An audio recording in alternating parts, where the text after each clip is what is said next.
Good afternoon, good evening, good morning, whatever time it is. Curbmeister Klotz, back in the garage, working on my GT40 kit car. It's a race car replicas kit car. Today's video, I'm going to be taking the transaxle out of the car, and I'm going to be mounting up that new clutch, so the new flywheel, pressure plate, slave cylinder, clutch fork, all that kind of stuff's going to go in. But I'm going to do something different.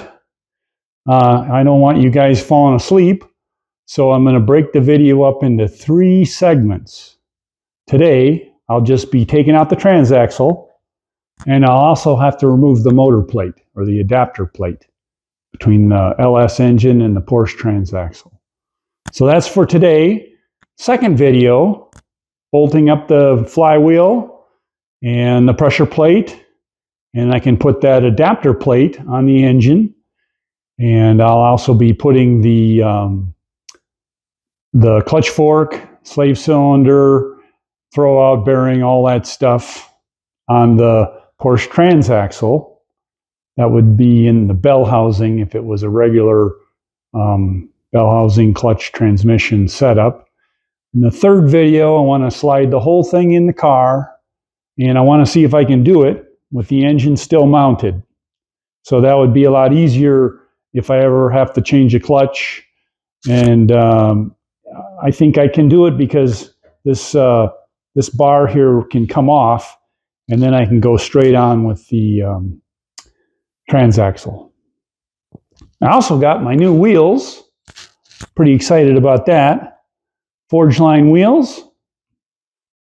I got 19 by 12s in the back.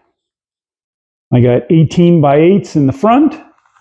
I wanted to have modern rubber on the car, choices of tires, and so that's why I went with custom wheels. Right now I've got 325 section tires. They're old vet tires, and I'll be setting the car on the ground pretty soon, so I'll be able to roll it.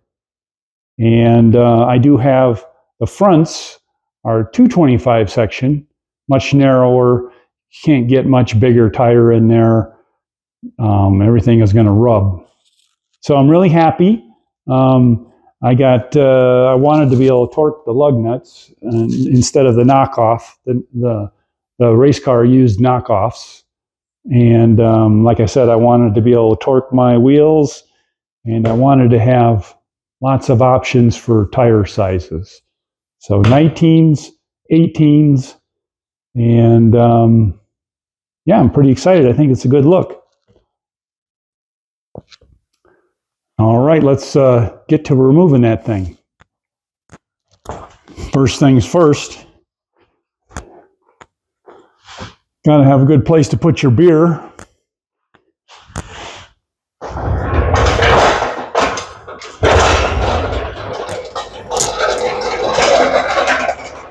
I already semi set up the cherry picker.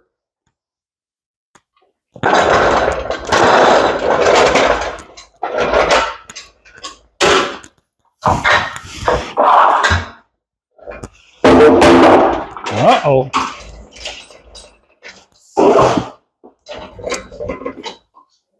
Got to go up a little bit.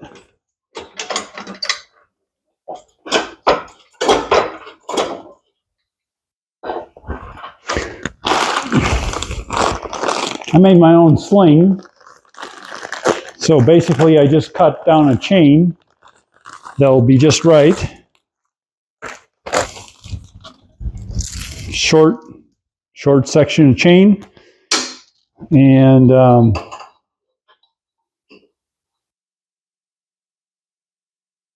just going to pick up the bolts on the output of the transaxle.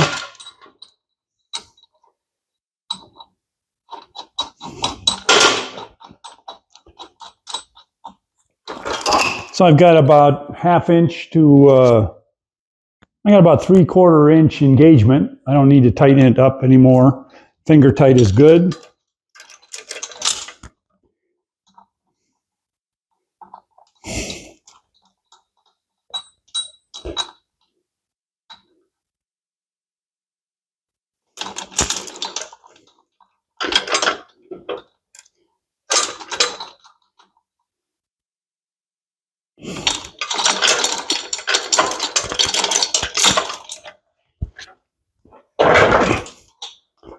Okay, so it's kind of an awkward thing. So I've got some ratchet straps here, and I'll put that underneath the back half of the transaxle, and start cinching it up a little bit. Just a little tension on there.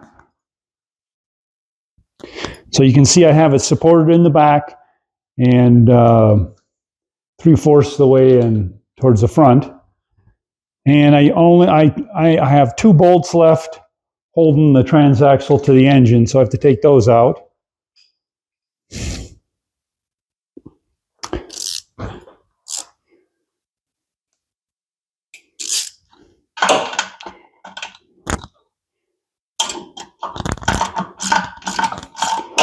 I guess I should put a little bit more load on this.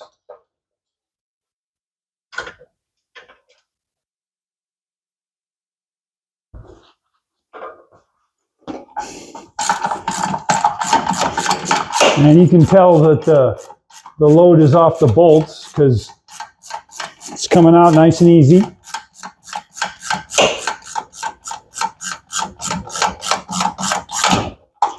Okay, there's one.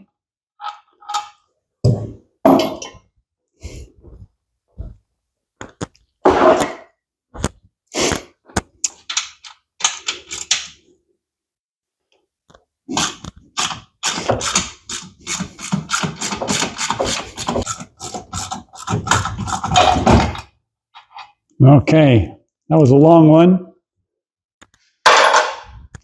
Put the bolts in the beer cooler. That's what guys are calling this little opening right here, the beer cooler. Thought that was kind of cool. All right, I should be able to go up.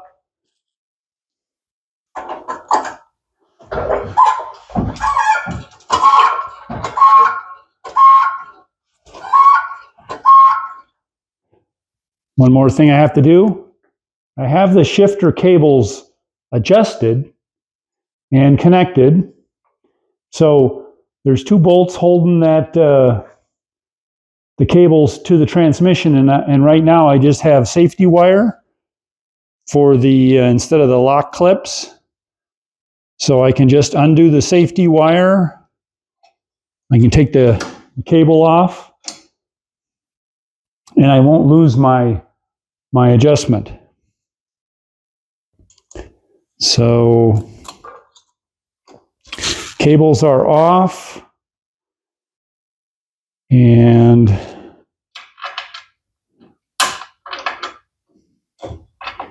this one bolt is hard to get at.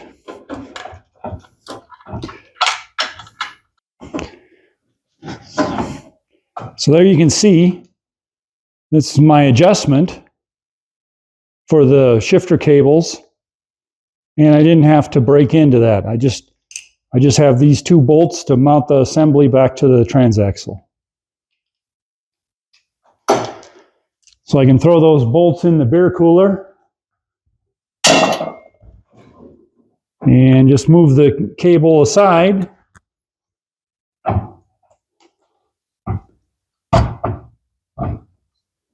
And I should be able to go up.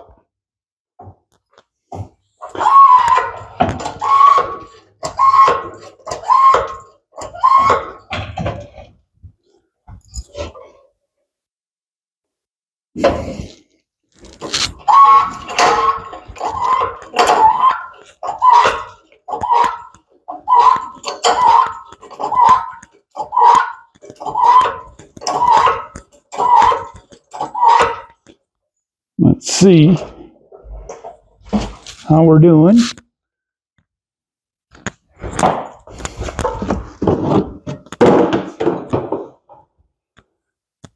It's like 95 degrees outside, but it's 78 degrees in here.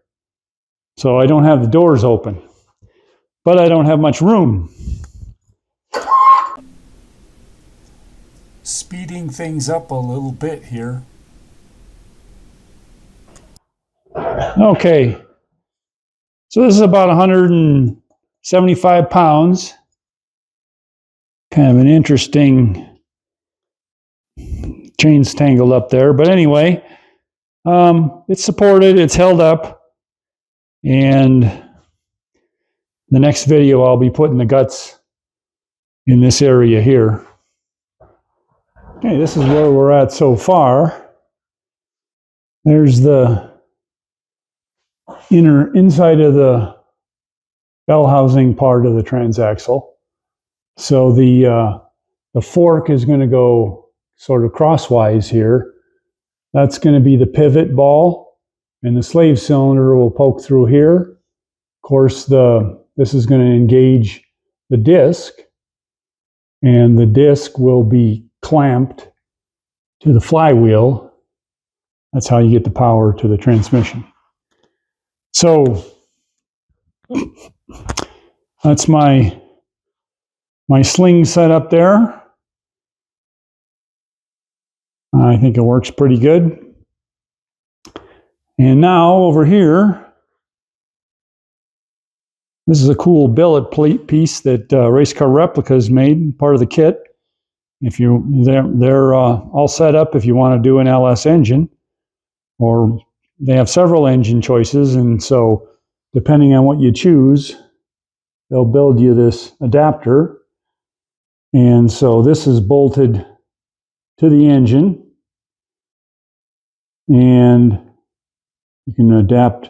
It adapts your, in my case, Porsche Getrag Transaxle. And you can see the starter poking through there. So there's no bell housing, or the flywheel has the teeth, the ring gear that the starter engages. And this is also part of the mounting for the engine.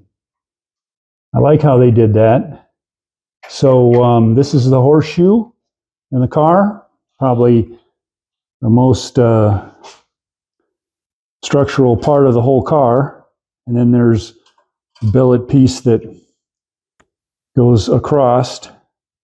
But so this is part of the mounting for the engine transaxle, one on each side. And so right now, there still is the motor mount. That's right here. But without this other mounting here, it's going to tip. And I don't want to strain things. So what I've done, put a bottle jack underneath the oil pan. You can see I've got it supported with a block, wooden block. So I'm not going to poke a hole or bend the pan. It's a cast aluminum pan anyway. But that's the kind of the look of how I'm supporting the engine. So that's the adapter plate. It's one big thick piece of aluminum billet, and I have several bolts. They're Allen cap screws, but they're tight fit in that hole, and I already loosened them. So I'll be taking this off, and this is where I was saying that these bolts in the horseshoe pick up this adapter plate, so it's solid mounted. These are the adapters that Race Car Replicas give you. I wanted to move it a little forward in the chassis, so that's what the washers are for. So just a second, I'll move the camera and I'll zip that off. Get to use my electric Milwaukee ratchet.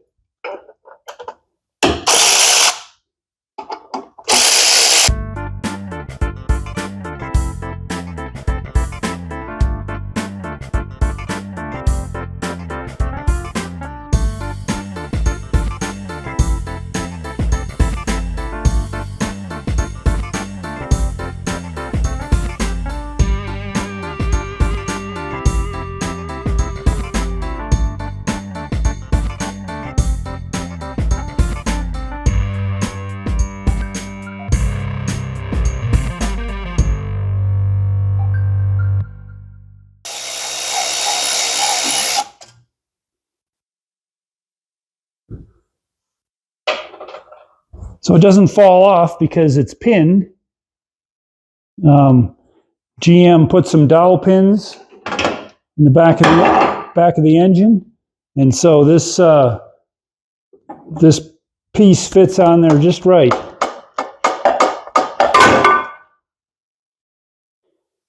And there you can see it. Pretty cool. Pretty nice.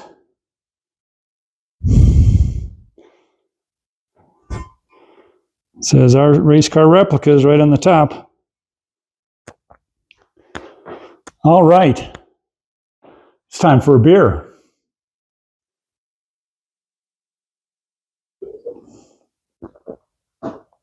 Well, the next video,